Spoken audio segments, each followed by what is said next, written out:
Your baby is not going to fail you. Your baby is going to tell you what your body needs to do.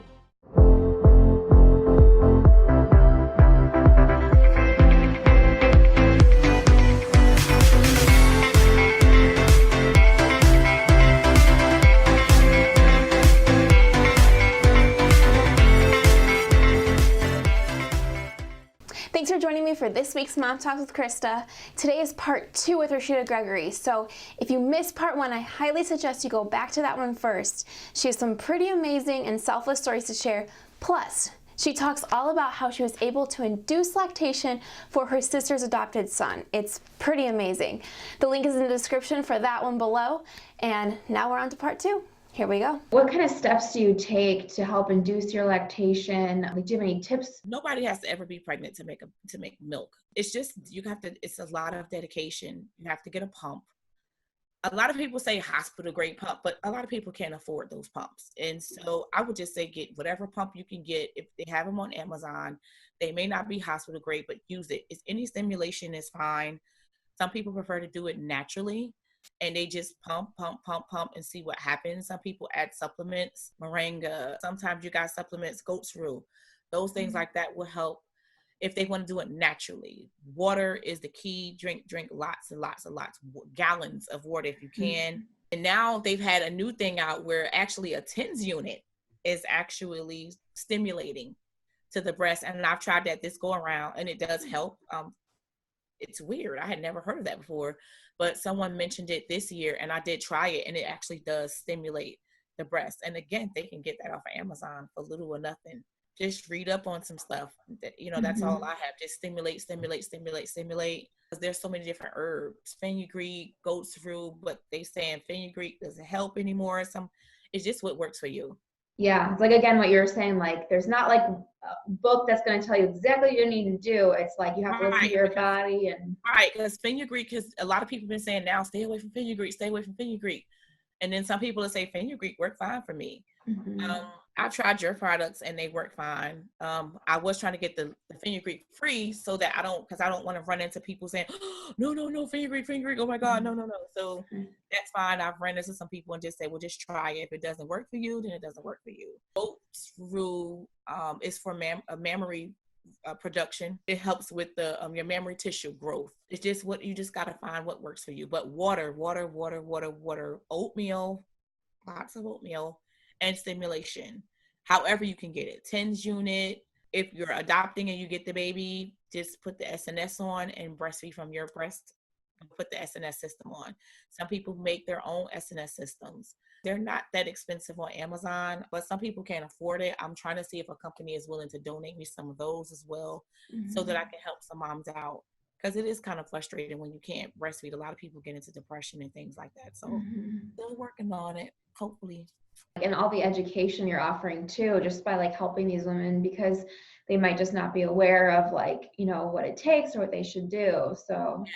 It's a lot of things that they're not aware of that they don't know about. And it's like, oh God, thank you so much for, giving me that information. And a lot of people have been calling me lately, and I'm just like, okay, guys, I can't get to everybody right now because I'm still flying. When you help these women, like the homeless shelters, what is one of your like either favorite stories about helping, or do you frequently revisit the same moms? And, what's something that like either someone has said to you or like the impact you've left on them? A lot of times these mothers transition out. One of the stories I can remember is there was a homeless woman, and she was actually pregnant. I wound up taking her to the hospital, and I stayed with her the whole time. This woman did 30 hours of labor, no medication.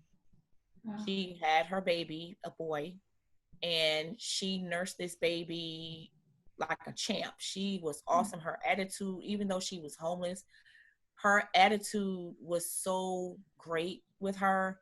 And she just told me that if it wasn't for me, she said, if it wasn't for you, I didn't know what I would do. Her child is now 10, and he is awesome. She's gotten a place to live now, but she has told me all the time she didn't know what she would have done if I wasn't there for her. She listened to me. She was very willing. Like, what do you think? And I'll just say, listen to your body. And she'll say, listen to my body, but what do you think? She went above and beyond. I got her a pump off Amazon. I gave her some supplies. and she just went from there. She skyrocketed from there. She was awesome. You know, sometimes her milk would diminish. She would stay calm. She would call me. If I could get to her, I would. If I didn't, she would just stay calm. And I would talk to her over the phone and tell her what to do. And she just was very, okay, I'm listening. Tell me what to do. Tell me. And she told all her friends about me. She could get the milk coming in. She could get the milk coming in. It was just like, hold on, people. I'm not there. I can't get to you.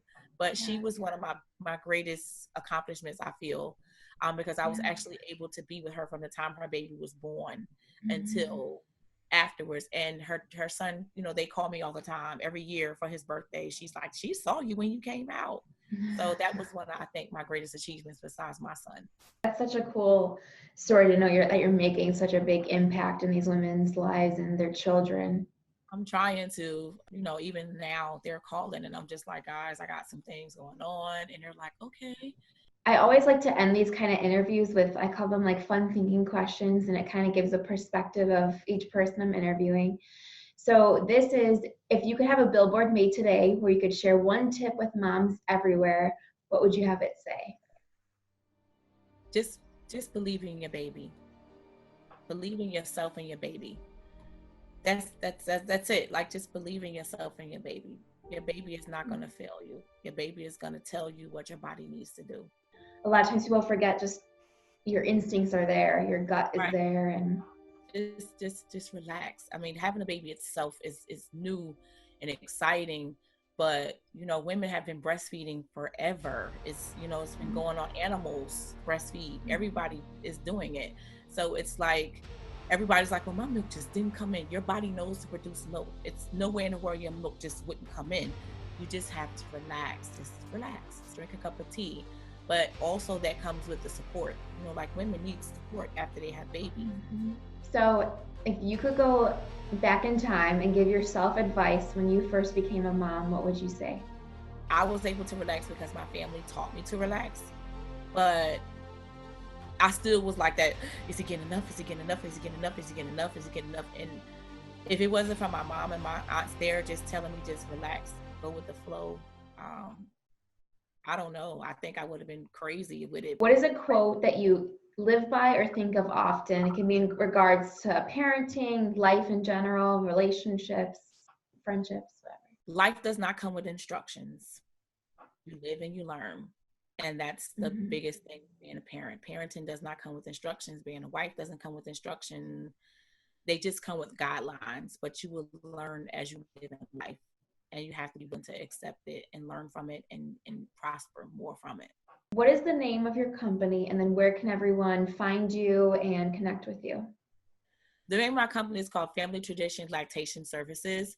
I've been working around so much, so I haven't actually put one online, but my name is RashidaGR@yahoo.com or RashidaGR@Gmail.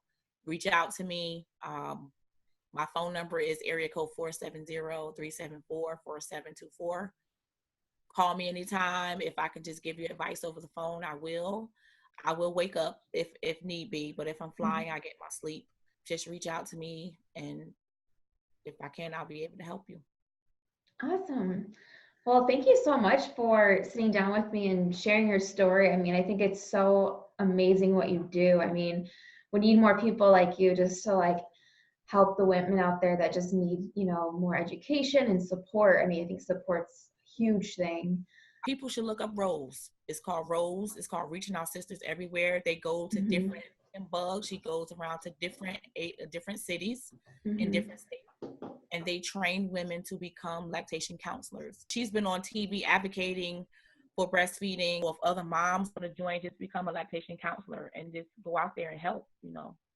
Yeah, that would be awesome. I'll link the different links you're talking about and websites. I'll go ahead and put that at the bottom of the video so people can check it out and get in contact as well, because I'm sure there's tons of people out there that would love to help or see how they can help and assist as well. Thanks for tuning in to this episode of Mom Talks with Krista. If you're not yet subscribed, go ahead and click on the subscribe button. It should be down here somewhere.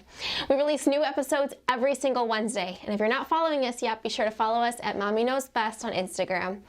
And remember, if you're watching this and doubting yourself, you are a great mom. So thanks so much for watching, and we will see you next week.